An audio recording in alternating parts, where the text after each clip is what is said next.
What's going on, everybody? Today is Friday. It's Aloha Friday, and it's September 22nd. This is the Daily AI Show live. We got 4 out of 5 today with the Aloha shirts. Not bad. Carl still holding out in Canada. I see how it goes. Eventually, we will have the Aloha shirt on Carl as well. We're gonna have to send him one. Maybe a Daily AI Show Aloha shirt. Maybe that's what Calgary has no relationship to Hawaii, so.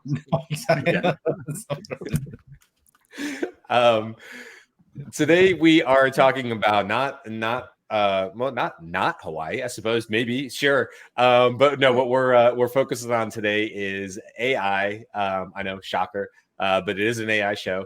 But we're talking more about the film industry, and the title was Reel to Reel, which frankly, GPT came up for that, but I think it's one of their better titles that it came up with. And we just want to talk about how AI, in the wake of this writer strike and actor strike and things going on there, but just, why they're worried about, not worried, but concerned about what AI can do. We're seeing like sort of AI movies, if you will, now come out that are, look, are they going to wow anybody at the Academy Awards next year? No. Are they starting to look like 1995 when Toy Story came out and the first CGI movie came out and you're like, ooh, that's different? Yeah, I think so. So we're really starting to see this, but I really want to kind of kick it over to Jumi. I know you're always talking about sort of, the film industry, and sort of get your take on this. Like, what's going on? Where are we going with this? All the good stuff. Okay. All right. Well, where do you start, right? So there's a lot of things that we can start with. And I think what we'll want to do is just give an overview of how the filmmaking works and how that ties into the industry at large. And these are very broad strokes. There's lots of detail to go into and things like that, but I'll try to keep it simple, right? So as part of any filmmaker's process, you break down, it breaks down into pre-production, production, and post-production, right? And this is where the AI tools on a creative basis really comes in. So on the pre-production side, this is where you've done your script writing, and this is where you go through and you identify all of the elements that you're going to need, the location, how many, cast members you're going to need, and all of those kinds of things. And that's basically what you're going to want to do is a script breakdown. So I'm going to go ahead and share some sites here. And so a couple of these pre-production things that you want to do is when you have your script, you need to identify all of the elements in here. And one of the things that creatives can do to help them in this process, because doing this manually takes a lot of time, right? Because you need to review it a few times. You need some extra eyeballs and identify everything. You want to make sure your set designer and production designer have all of the elements they need, and then your location staff and all those kind of stuff. So one of the tools that I came across was like FilmUstage, and essentially they use their AI to analyze your script and automate the script breakdown process. So this identifies all of the individual characters that are in your script, locations that are needed, and all kinds of things like that. Identifying looks and different elements.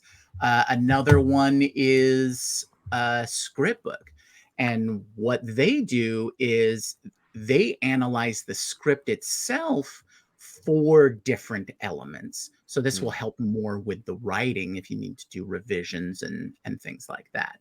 And so both of these kinds of tools take different aspects. One is more from the production, breakdown, and the other one is more about analyzing the script for its content. So those are just a couple of quick examples of things that you can do in the pre-production stage. And now let's talk about production. So the main thing you want to envision when I talk about production is that's the actual filming, that's the actual acting being captured on film and things like that. And a lot of the things that your AI is working in the actual production side seems to be on the back end. So there are things like AI controlled camera movement. And we've talked about this in the past with new AI tools like Roll AI that can simulate those camera movements, all using like iPhones and mobile devices within their ecosystem. So Roll AI is a great new example of, oh, hey, how can we add this? Because one of the things about productions, it eats up a lot of time and you need a lot of people on it. So something like Roll AI will allow you to add digitally or virtually those kind of camera movements and shots and things like that. Still, it's not going to replace traditional production by no means, but it is one more additional tool. And then now let's go to post-production. So one of the new tools that everyone's been talking about is Runway, right? And so Runway ML has been what they've called AI magic tools, has been generating a lot of buzz around their text to video technology, and this is Gen 2. And we've kind of seen similar applications of it in. There was a recent Marvel show called Secret Invasion. Their opening was apparently done by AI. As just as a recent example. But I wanted to highlight the other tools. See, so Gen 2, the text to video gets all the news, but they have all of these individual tools that really help with post-production. And post-production is your video editing. This is where you put in your visual effects and, you really cut the movie together. But one of the things that they're doing is they've got text to image. This is the expand image. It's sort of like the generative fill that you see in Adobe products. A lot of cleanup things like erase and replace, taking out backgrounds. These are all individual elements that eat up a lot of time if you have to do it in the traditional way, right? And but I think highlighting these various tools that Runway's been working with is phenomenal.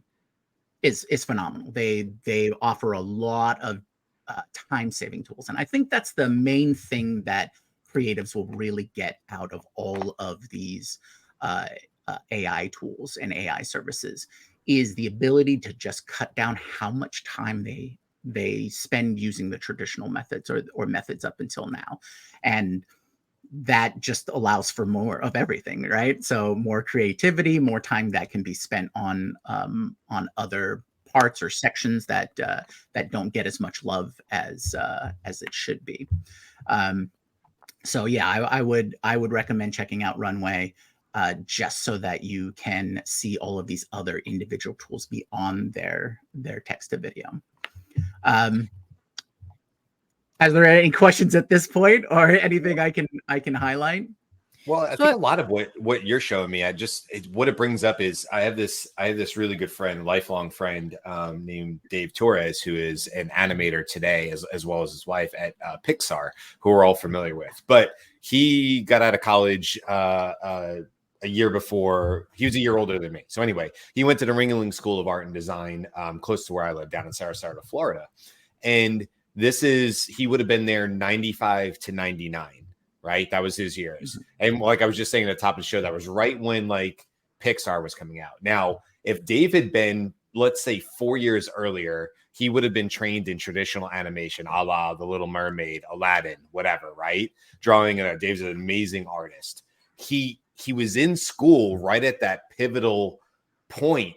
When I remember it so vividly in the 90s as like an older teenager, watching my buddy go through this, and he became a CGI artist and now or animator. He's now done that his entire career. From the very first Eminem videos, he still has animated the Buzz Lightyear that stands in front of the Buzz Lightyear ride and all the animatronic stuff. He did that. It's still at Disney and I think out in California. He's had this really amazing career now, 25 plus years in the industry. Worked for DreamWorks, Blue Sky Studios, now works for Pixar.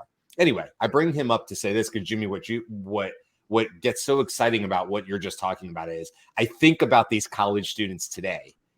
Now, Dave, back in the day, had a book, an entire room of computers called the render room or whatever they called it, in order to render their final project or whatever it was. And Dave would be like, God help you if that room broke or went down, you could lose hours and hours and hours. And now we think that probably could happen on my laptop sitting on my computer 25 years later, right? There's no need for this render room or anything.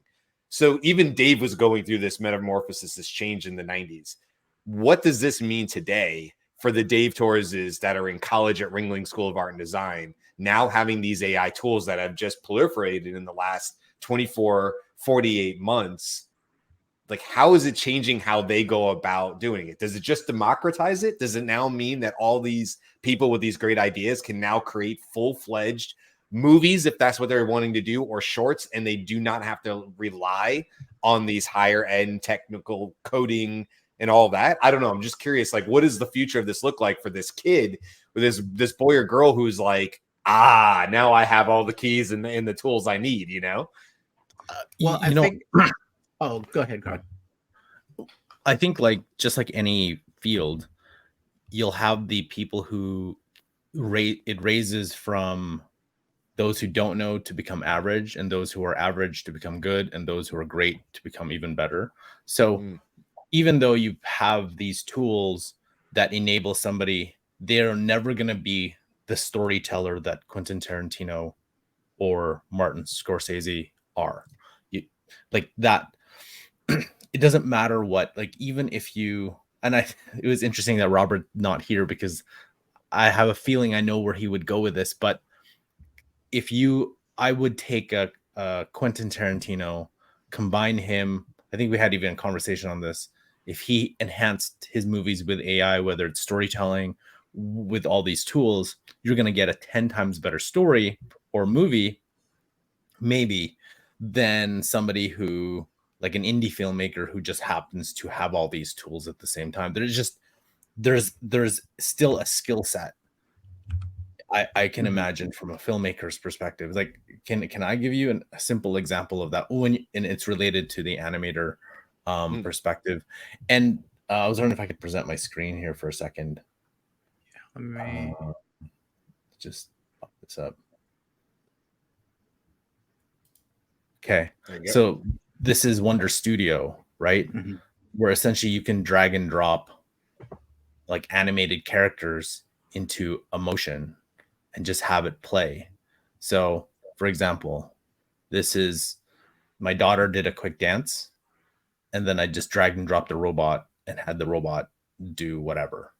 And that took, I don't know, maybe 10 minutes to render this all out. So I like the robot's ponytail. That's really cool. I feel like that. So here's another one. Some person was at a wedding playing but it's still not. It still doesn't look right. The guitar's like behind them, right? But that'll eventually get better and so on. I think though that but does that make me an amazing animator against the storytellers at Pixar? Probably not, right? Even though I can create all this, I can use all this, I can even create my own characters and do that. That doesn't even that barely gets me to the base level. That's just, I can do it. I can read a bunch of books, but I still need to create. Like Junmi, I like from someone who does filmmaking and seeing all the top filmmakers, you need experience. You can't just put out one film and be like, yes, my film is the great. Maybe it can happen, but it's like that's like hitting the lottery. Right. We're talking years of like making movies, having a passion for it, making films, and you know all the things that you can prompt everything. Let's say you can prompt everything. Runway is amazing. You still need to. What angles am I going to prompt? How can I tell a story with my composition, with no dialogue? How can I tell the story with dialogue? How can I tell the story? Like all these various elements of filmmaking comes with the experience of having created films, right? Yeah. Creating films, even if they're bad or good or whatever. Like all these major filmmakers, they've been doing this for a long time. So I think like you can't just replace filmmaking with AI. To me, this is like one of the biggest human components because of that ability to tell a story that we've never seen or heard of before. I know Robert's not here, but I would just say the quick pushback from me, and it's very brief, is yet. That's my pushback. Yet. Because I think the frontier right now is we're saying AI, and I agree with this, it cannot produce the creativity at the levels of the next Quentin Tarantino, the next whoever, and enter an artist or an actor or a director in there. But I say to that yet. So anyway, go ahead, Andy. Junmi, I am interested in the pre-production pipeline. So I can imagine that, the large language models can take the format of screenplay, right, which is very different from just a regular document. It has to have all of the different, characters and so on. It could generate, based on a prompt, it could generate a screenplay, and then the tool that you showed that does the analysis of the characters and the elements and all of that other stuff, and takes the script, which is, I guess, what script and screenplay probably mean the same thing in this context. It analyzes that. Then, that seemed like to be, okay, well, that's going to let me, know how many characters I have, how many actors, how many, all assets that I need for this production. Do you know of any tools that take that and actually translate it in a rough schematic form into the blocking and tackling of the layout of the scenes? Oh, right. So like breaking it out into storyboards and Exactly. those kinds of things. Well, that's what Filmstage is part of. What I've read about them is that's part of it. It's supposed to give blocking. It's and all of that kind of stuff can be found sometimes in the script. So really, their AI is just breaking down all of the recognizable elements, like you said.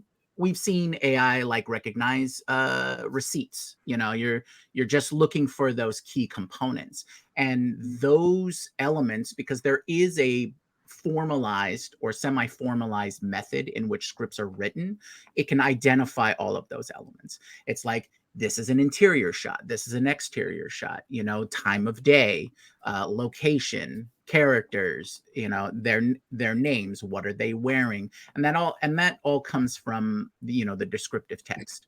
And so the two tools I was showing for the script breakdown is, one is the technical breakdown, and that's what they're focused on, like you were mentioning, and that breaks down all of the staging and things, elements that are in the script.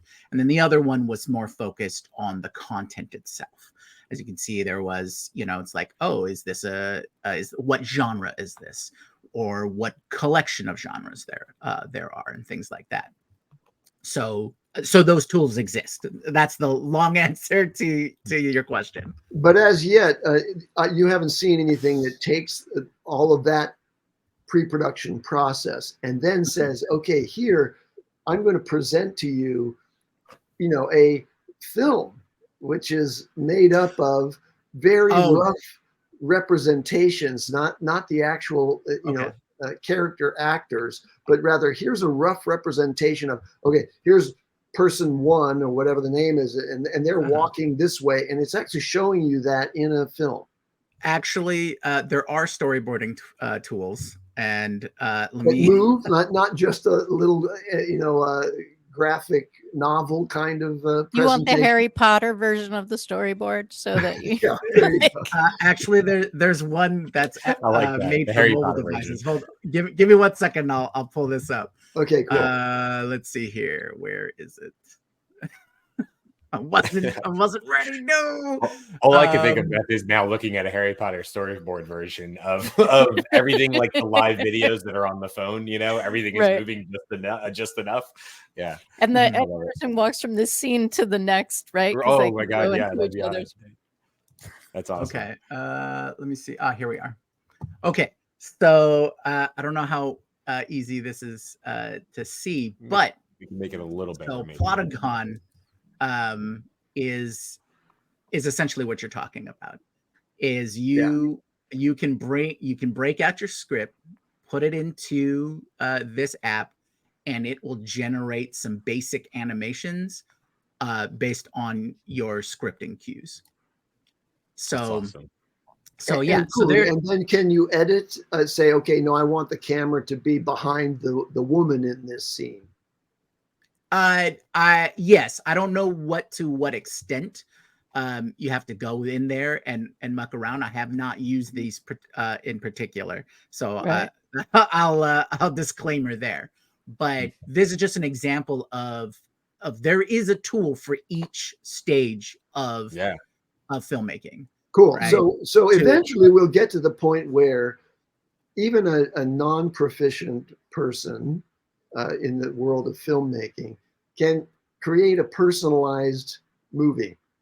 I can write a script from, or I can have AI generate a script from a prompt. Here's a story about this. And I know that these things are already in their nascent versions. They're already existing. But eventually we get to the point where I can design my movie for Friday night for the family and have it generated entirely by AI. Yes, yeah. I mean, we'll eventually get there. It is a matter of, like what Carl said, though. It's a matter of skill and experience. So you can kind of do that now. It's the amount of work that you want to put in. Anybody can use the iMovie, and throw in home video and have it cut up and put a music track on it. That's super easy. Anybody can do that. And that was kind of the big selling factor of including iMovie in all, Mac computers. And so it just becomes a degree of quality, right? Right. And making a whole movie is not the same as presenting a movie for distribution on Netflix or something like that. Right. And text generation is further along than video generation right now.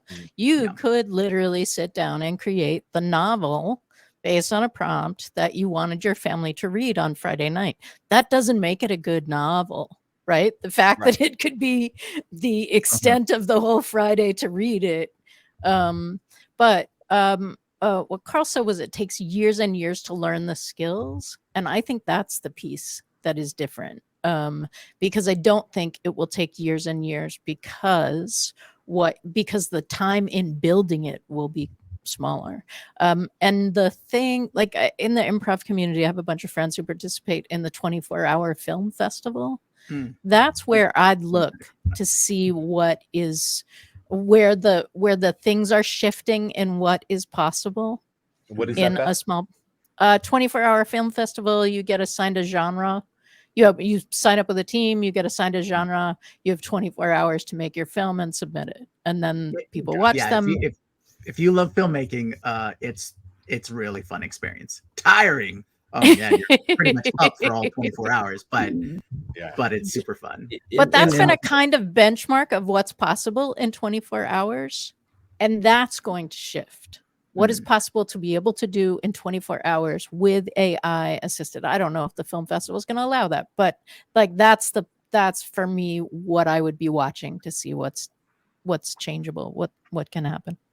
It is, and I remember I took part in a couple of those during the pandemic. We had the filmmaking communities I'm in. They're like, oh, we have like a one-shot challenge. You can't cut. You just have one shot, or spin top challenge, spin something, create a cinematic sequence out of that.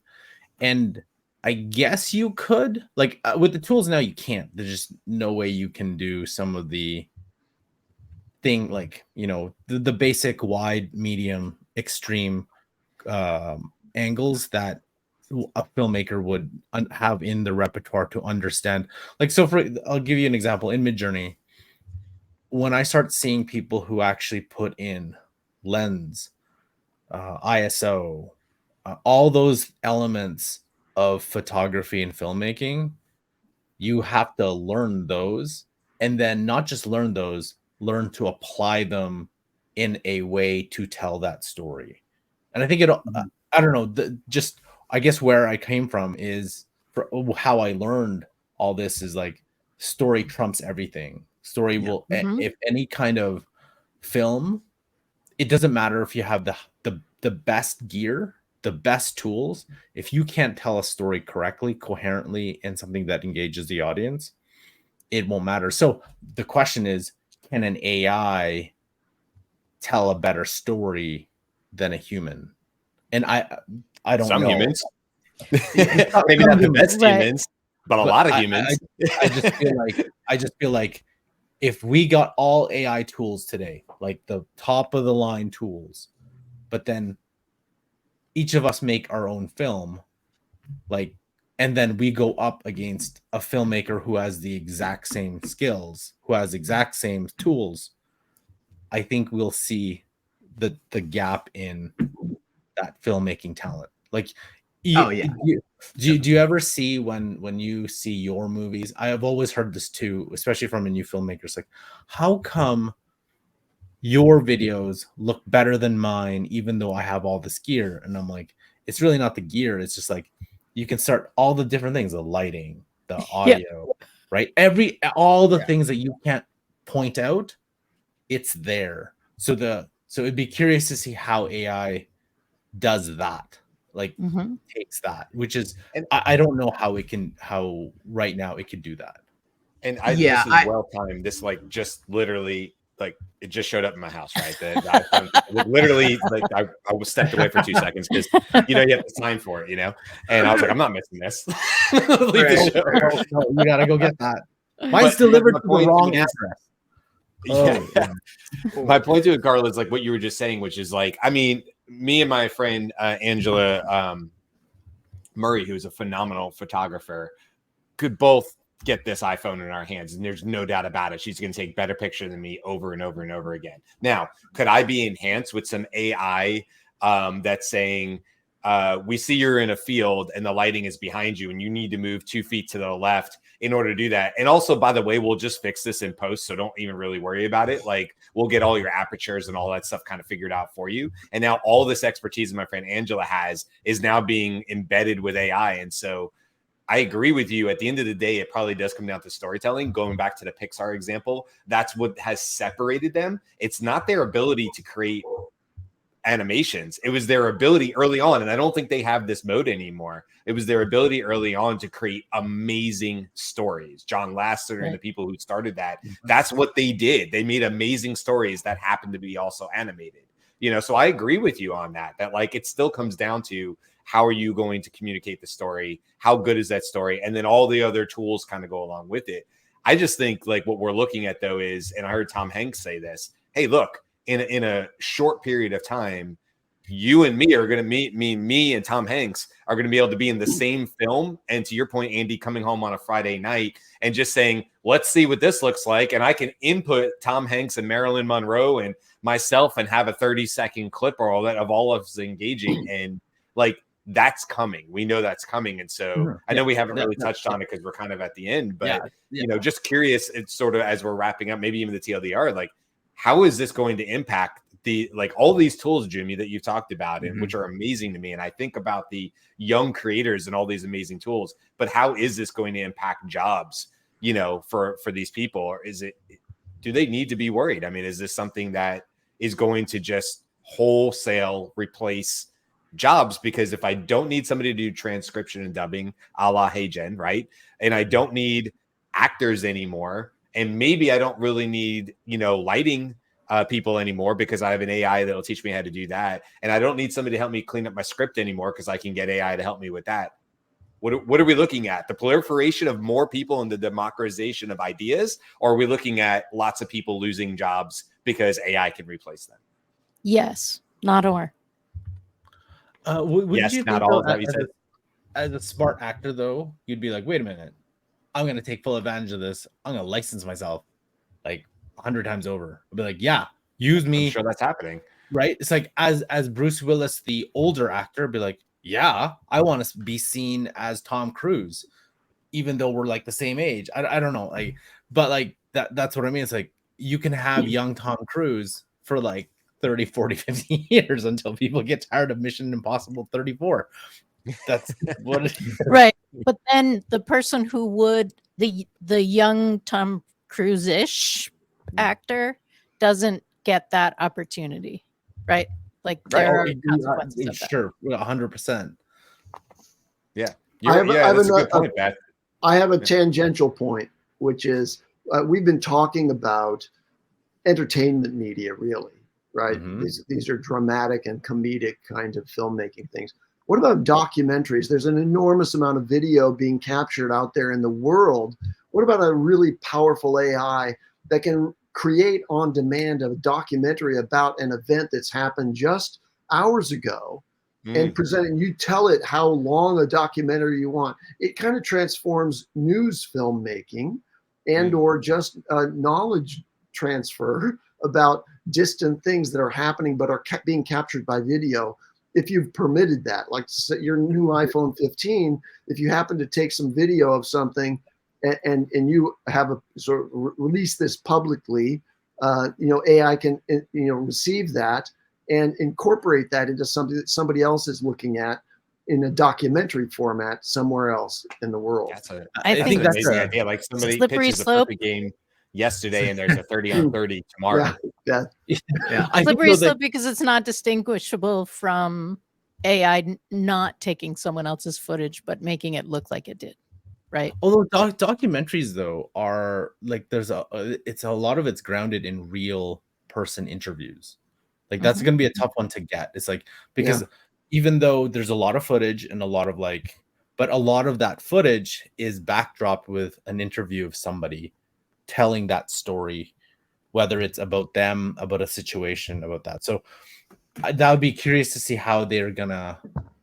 Would it create like a fictional person that's telling that story? Because that's what the whole. Or would it make an AI avatar of an actual person? And then now we get into the conversation of the deepfakes. Yeah. Okay, well, let's start out with documentaries about historical periods that for which that would have some I fun saw the music. video. Abraham Lincoln didn't say that. We're just talking with Einstein or Lincoln or or anybody in an interview setting. That would be fun. But yes, that would have to be people who've like General Eisenhower, right? In World War II. That'd be interesting. Like, what did he? And then you'd have like a Hitler, somebody create Hitler, and like what his perspective was on like why they lost. And then it would be like interesting from like all the world wars or major historical events that really that'd be very fascinating. Fascinating, but you also are welcome, Ken Burns. Point because we can see your next documentary. Sorry, I live in Florida, so I will just say that. Yeah, God, that's a slippery slope. I worry about the versions of actual true events and how they'd be being. I mean, that's already happening in our textbooks and stuff like that, and but I would be concerned with that, to say the least. That it's going to be a whole lot more believable if, instead of just reading it in a textbook, the teacher turns on a quick video, whether it's AI created, Mussolini's or not, telling their perspective. That's, as a human, we're going to feel much more attached to that because it's a human talking to us. And if it feels like a very real documentary, even more so, because I think that's just kind of what we're conditioned to, look at, absorb, and things like that, versus text off a page. So that's crazy. And look, like all our topics, we're already 4 minutes over on a Friday, so I want to wrap this up. This is like, Jimmy, like all the stuff you just shared and Carl and stuff like that. This stuff is fascinating, and as always, it seems like we could do a whole week on this and probably still only scratch the surface.